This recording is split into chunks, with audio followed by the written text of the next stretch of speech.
Party विभाजन र सत्ताबाट बहिर्गमनपछि एमालेको सबैभन्दा ठूलो अधिवेशन आज सुरु हुँदै पहिलो शक्ति बन्ने कार्यदिशा। सत्ता र प्रतिपक्ष बीच सहमति हुन नसक्दा संसदीय गतिरोध लम्बियो। अदालतमा विचाराधीन मुद्दा संसदमा उठाउन नपाइने सभामुखको जिकिर। मुलुकमा विदेशी मुद्राको सञ्चित पछिल्लो 1 महिनामा 45 अर्बले गिरावट। भिजिट भिजामा जानेलाई डलरको सीमा घटाइयो। आन्तरिक मामिलामा हस्तक्षेप गरेको भन्दै इथियोपियाद्वारा राष्ट्रसङ्घका 7 जना कर्मचारीलाई निष्कासन। घटनाले आफूलाई स्तब्ध बनाएको महासचिव गुटरेसको भनाई। र साफ च्याम्पियनसिपको 13औं संस्करण मालदिप्समा सुरु हुँदै। नमस्कार, कान्तिपुर डायरीका साथमा साथी रमेश र म दिवा। अब समाचार विस्तारमा। नेकपा विभाजन, सत्ताबाट बहिर्गमन र पार्टी विभाजनपछि एमाले सबैभन्दा ठूलो अधिवेशन गर्दैछ। ललितपुरको गोदावरी स्थित सनराइज हलमा आजबाट सुरु हुने पहिलो विधान महाधिवेशनले समाजवादको आधार निर्माण गर्ने मुख्य कार्यदिशा तय गर्नुका साथै पार्टीको विधान र सांगठनिक संरचनाबारे निर्णय गर्नेछ। यो महाधिवेशनले मुख्य गरी माओवादी र एकीकृत समाजवादी पार्टी विरुद्ध वैचारिक रणनीति तय गर्नेछ भने हाल सरकारको नेतृत्व गरेको कांग्रेसलाई आगामी निर्वाचनमा चुनौती दिने कार्यभार निर्माण गर्ने एमालेले जनाएको छ। अध्यक्ष केपी शर्मा ओलीले महाधिवेशनमा प्रस्तुत गर्ने राजनीतिक प्रतिवेदनमा उल्लेख गरिएको छ, पार्टीलाई वैचारिक रूपले सुस्पष्ट, संगठनात्मक दृष्टिले चुस्त र सुदृढ, भावनात्मक रूपमा एकताबद्ध, जनतासँग घनिष्ठ रूपमा आबद्ध, मुलुकको बहुमत प्राप्त पहिलो शक्ति बनाउने, वर्तमान गठबन्धनको अवसरवादी, स्वार्थी र राजनीतिक अस्थिरता सिर्जना गर्ने चरित्रका बारेमा जनतालाई स्पष्ट गर्ने, गठबन्धन सरकारबाट गरिने जनविरोधी, राष्ट्रविरोधी क्रियाकलापको सशक्त भण्डाफोर विरोध गर्ने, प्रतिपक्षका रूपमा पार्टीको भूमिकालाई सशक्त, सृजनात्मक र प्रभावकारी बनाउने प्रतिवेदनमा उल्लेख छ। प्रतिनिधि सभा बैठक निरन्तर अवरुद्ध गर्दै आएको एमालेले यो महाधिवेशनबाट देशव्यापी राजनीतिक तरङ्ग दिन खोजेको छ। कम्युनिस्ट नाम भएका माओवादी र एकीकृत समाजवादीप्रति लक्षित मुख्य नारा पनि महाधिवेशनले निर्धारण गरेको छ।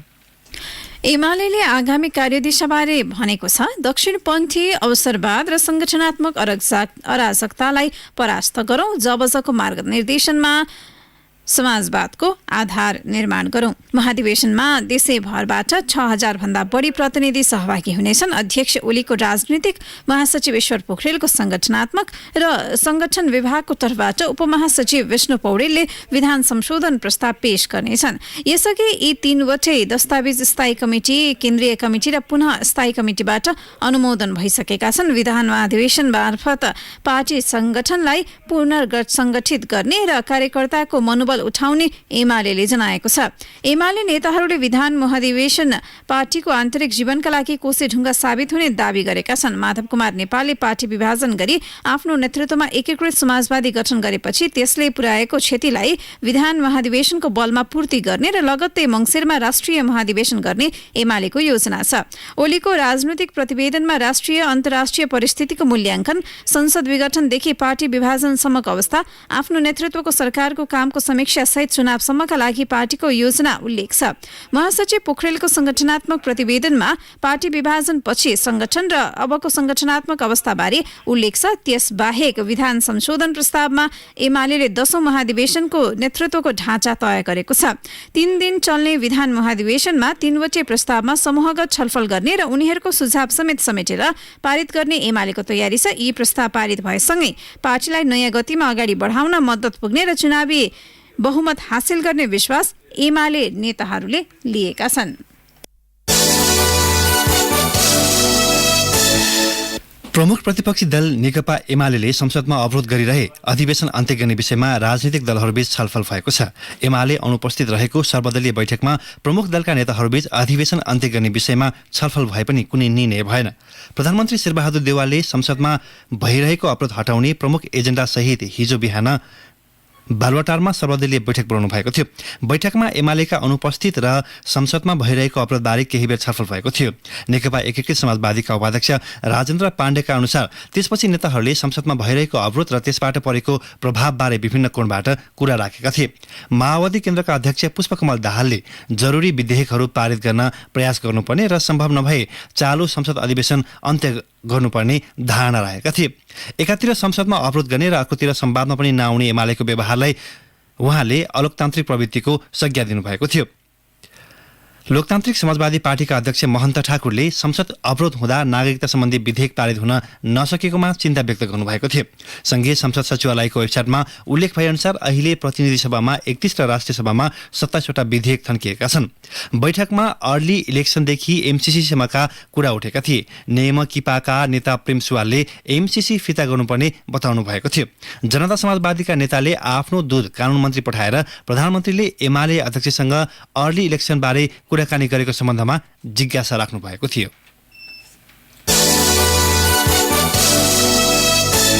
प्रतिपक्ष एमालेको नाराबाजीपछि केही सामान्य विषय प्रस्तुत गरी प्रतिनिधि सभाको बैठक आगामी असोज 19 गतेसम्मका लागि स्थगित गरिएको छ। बैठक सुरु भए लगत्तै एमाले सांसद बेलमा पुगेर नाराबाजी गरेपछि अघि बढाइएको बैठकमा राजनैतिक दल सम्बन्धी अध्यादेश भएको राष्ट्रपति कार्यालयको पत्रबारे सभामुखले जानकारी गराउनु भएको थियो। त्यस्तै प्रधानमन्त्री शेरबहादुर देउवाको तर्फबाट कानून मन्त्री ज्ञानेन्द्र बहादुर कार्कीले महालेखा परीक्षाको प्रतिवेदन सदनमा पेश गर्नु भएको छ। कारबाही गरिएका आफ्ना सांसदको सूची सार्वजनिक समयमै नगरेको भन्दै एमाले सदनमा सभामुखको विरोध गर्दै आएको हो। सोही विषयमा एमाले सर्वोच्च अदालतमा दर्ता गरेको मुद्दा विचाराधीन छ। त्यसैलाई इंगित गर्दै सभामुख सापकोटाले अदालतमा गएको विषयबारे संसदमा छलफल गर्न नपाइने स्मरण गराउनुभयो। नेपालको संविधानको धारा 105 ले अदालतमा विचाराधीन मुद्दाहरूको सम्बन्धमा न्याय निरूपणमा प्रतिकूल असर पार्ने विषयमाथि संघीय संसदको कुनै पनि सदनमा छलफल गर्न बन्देज गरेको कुरा पुनः स्मरण गराउन चाहन्छु। एमाले सांसदहरूले पार्टी विभाजनपछि गठित नेकपा एकीकृत समाजवादीका सांसदहरू गैर सांसद भएको दावी गर्दै संसदमा प्रवेश दिन नहुने माग समेत गर्दै आएका छन्। मुलुकको विदेशी मुद्रा सञ्चित 30 दिनमा करिब 45 अर्ब रुपियाँले घटेको छ। आयातमुखी अर्थतन्त्र भएको नेपालमा विदेशी मुद्रा कम हुँदै गएमा अत्यावश्यक वस्तु आयातमा समेत कडाई गर्नुपर्ने अवस्था आउन सक्ने राष्ट्र बैंकका अधिकारीहरूको भनाइ छ। मुद्रा बाहिरिने क्रम तीव्र गतिमा बढेपछि एकै महिनामा करिब 33 करोड अमेरिकी डलरको सञ्चित घटेको छ। सामान निर्यात गरेर विदेशी मुद्रा ल्याउने नेपालको अवस्था सधैँ नाजुक छ। नेपालमा विदेशी मुद्रा आउने प्रमुख माध्यम रेमिटेन्स हो, तर पछिल्ला महिनामा रेमिटेन्स वृद्धि भएको छैन। त्यस्तै अर्को स्रोत पर्यटन पनि ठप्प छ। विदेशी मुद्रा आप्रवाह कम भए पनि उपभोग्य वस्तु आयातका लागि निरन्तर विदेशी मुद्रा बाहिर पठाउनु पर्दा सञ्चित घटेको हो।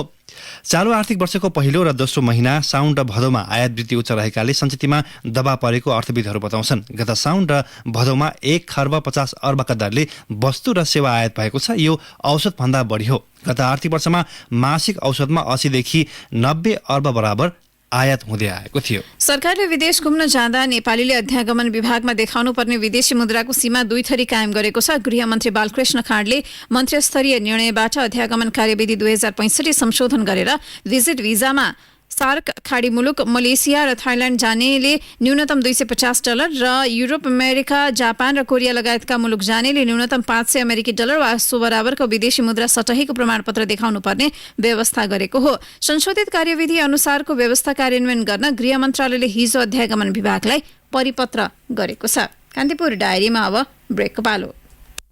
ब्रेकपछि कान्तिपुर डायरीमा अब बाँकी प्रसङ्ग। सुरुमा कान्तिपुर सविस्तार। कान्तिपुर सविस्तार। आफ्नो पार्टी विभाजनमा सभामुख अग्नि सापकोटाले सहयोगी भूमिका खेलेको आरोप लगाउँदै विपक्षी एमाले संघीय संसदको चालु अधिवेशनको पहिलो दिनदेखि नै अवरोध गर्दै आएको छ। एमालेको विरोधका बीच संघीय संसदको दुवै सदनबाट बजेट पारित भए पनि अन्य महत्वपूर्ण विधेयक अघि बढ्न सकेका छैनन्। संसदीय गतिरोध अन्त्यका लागि 2 साता अघि सभामुखले बोलाएको बैठक बहिष्कार गरेको एमाले हिजो प्रधानमन्त्री शेरबहादुर देउवाले आयोजना गरेको सर्वदलीय बैठक समेत बहिष्कार गर्यो। यो अवस्थामा एमाले संवाद र वार्ताको बाटो हिँड्न नचाहेको टिप्पणी भएका छन्।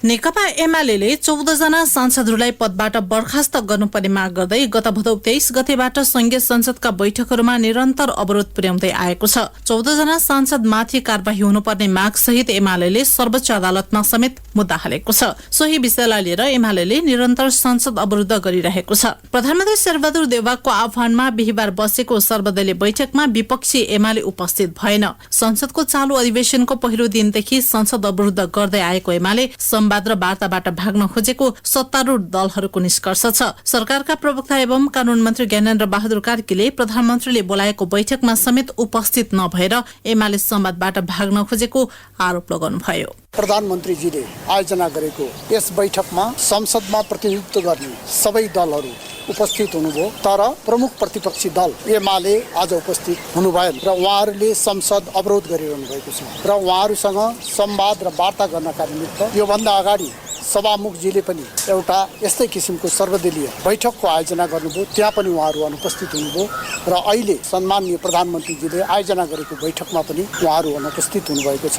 यसले उहाँहरू संवाद र वार्ताबाट पर भाग्न खोजेको देखिन्छ, जुन कुरा अहिले मुलुकको आवश्यकताभन्दा भिन्न छ। प्रमुख प्रतिपक्षी दल एमालेले आफूबाट विभाजित भई गठित नेकपा एकीकृत समाजवादीलाई बोलाइएको बैठक भएकाले सर्वदलीय बैठकमा नगएको दलिल पेश गरेको छ। एमाले नेता खगराज अधिकारीले कानून र संविधान मिचेर सरकारमा सहभागी गराइएको अवैधानिक पार्टी सहभागी भएको बैठकमा जान नसकिने बताउनुभयो। प्रधानमन्त्रीज्यूलाई तपाईँ मार्फतै सिधै भन्छौँ, जो अवैधानिक छ, कानून मिचेर भएको छ, संविधान मिचेर बनाइएको छ, त्यस्तो दललाई मान्यता दिएको ठाउँमा हामी उपस्थित हुन सक्छौँ। त्यो यस पार्टी नै वैधानिक पार्टी होइन, संविधान विपरीत छ।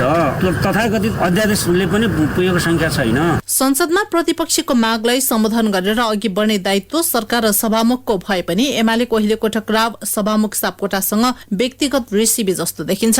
एमालेको लगातारको संसद अवरोधले महत्वपूर्ण विधेयकहरू भने अघि बढ्न सकेका छैनन्। कानून मन्त्री कार्कीले संघीय संसदका दुवै सदनमा विधेयकहरू रोकिएको बताउनुभयो। संसदमा प्रतिनिधि सभामा 33 वटा विधेयकहरू छन्, जुन विधेयक नेपाली जनताका दैनिक आवश्यकतासँग सरोकार राख्ने विधेयकहरू छन्। त्यस्तै गरेर राष्ट्रिय सभामा 27 वटा विधेयकहरू छन्। अहिले यी विधेयकहरू अन्यलको अवस्थामा छन्। यस किसिमको परिस्थितिमा अहिले संघीय संसदको बैठक आवश्यक छ र यो आवश्यकतालाई महसुस गरेर आगामी हुने बैठकहरूमा उहाँहरूको उपस्थिति होला भन्ने विश्वास हामीले लिएका छौँ। यसअघि सभामुख सापकोटाले संसदको गतिरोध हटाउने प्रयासमा आह्वान गरेको बैठक समेत एमाले बहिष्कार गरेको थियो। संसदको अवरोध खुलाउन खोजिएको हो भने प्रधानमन्त्री देउवाले एमाले संसदीय दलका नेतासँग बसेर छलफल गर्नुपर्ने सांसद अधिकारीको भनाइ थियो। साँच्चै नै अवरोध खुलाउन खोज्नु भएको हो भने सभामुखले प्रमुख प्रतिपक्षी दलको नेता संवैधानिक परिषदको सदस्य हो, उहाँ त व्यक्तिगत रूपमा भेट्नुहोस्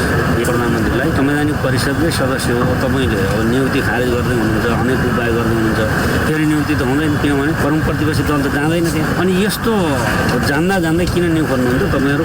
त्यस कारणले व्यक्तिगत रूपमा भेट्नुहोस्, त्यसपछि मात्रै तपाईँ आवश्यक पर्दा सर्वदलीय बैठक राख्नु। संसदीय गतिरोध बढ्दै जाँदा एमालेलाई संवादमा बस्न दबाव बढ्दै गएको देखिन्छ। बिहिबारको बैठक सभामुख सापकोटाले संसद नियमित रूपमा अवरोध हुँदै गएकाले गम्भीर हुन एमालेलाई आग्रह गर्नुभयो। मान्य सदस्यहरू, सभाको बैठकमा भइरहेको नियमित अवरोधले संसदले गर्नुपर्ने कार्यहरू प्रभावित हुन पुगेको छ। बैठकको सहज सञ्चालनमा बाधा पुगिरहेको छ। सभा सञ्चालनका लागि सहयोग गर्नु हामी सबैको उत्तिकै दायित्व पनि हो। सो प्रति संवेदनशील हुन अनुरोध गर्दछु।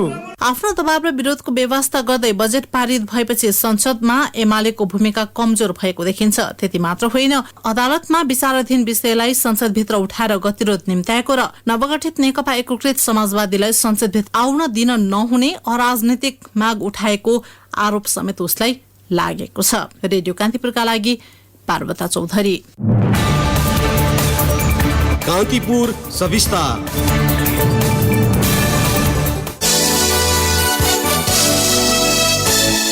माओवादी केन्द्रका अध्यक्ष पुष्पकमल दाहालले प्रतिनिधि सभाको 2077 पुस 5 को विघटनपछि आफूसँग तत्कालीन प्रधानमन्त्री तथा नेकपा अध्यक्ष केपी शर्मा ओलीका सामु आत्मसमर्पण गर्ने कि आत्महत्या गर्ने कि लड्ने भन्ने विकल्प मात्र रहेको बताउनु भएको छ। अखिल क्रान्तिकारीको 22औं राष्ट्रिय सम्मेलनलाई हिजो सम्बोधन गर्दै दाहालले आफूले लड्ने विकल्प रोजेको बताउनुभयो। सत्ताबाट सडकमा पुग्दा कार्यकर्ताले सहयोग गर्ने हो कि होइन भन्ने अवस्थामा आफूहरू पुसको चिसोमा पनि सडकमा आएको उहाँको दाबी छ। दाहालले भन्नुभयो, आफैले बनाएको पार्टी अध्यक्ष र प्रधानमन्त्रीबाट प्रतिगमनको काम भयो, संविधानका उपलब्धि उल्टाउने कुरा भयो, क्रान्तिकारी एजेन्डा माओवादी आन्दोलन सिद्ध्याउने, घेराबन्दीमा राख्ने र सखा पार्ने काम भएको थियो। अब फेरि लडाईँ गर्ने कि आत्मसमर्पण गर्ने भन्ने विकल्प थियो। आत्मसमर्पण त मैले गर्न सक्दिनँ, हजारौं शहीदको ऋणको टाउको मेरो टाउकोमा छ। या त मैले सुसाइड गर्नुपर्ने थियो या त लड्नुपर्ने। अब लड्ने कि मर्ने, मुक्ति वा मृत्युको ठाउँमा पुगेको देखेँ। परराष्ट्र मन्त्री नारायण खड्काले संयुक्त राष्ट्रसङ्घको न्युयोर्कमा भइरहेको 76औं महासभामा सोमबार सत्य निरूपण तथा मेलमिलाप आयोग र बेपत्ता पारिएका व्यक्तिको छानबिन आयोग मार्फत संक्रमणकालीन न्यायिक प्रक्रिया टुङ्गोमा पुर्याउन सरकार प्रतिबद्ध रहेको बताउनुभयो। उहाँले सशस्त्र द्वन्द्वकालमा मानव अधिकारको गम्भीर उल्लङ्घनमा संलग्न कसैलाई पनि एकमुष्ट माफी नदिइने प्रतिबद्धता पनि जनाउनुभयो।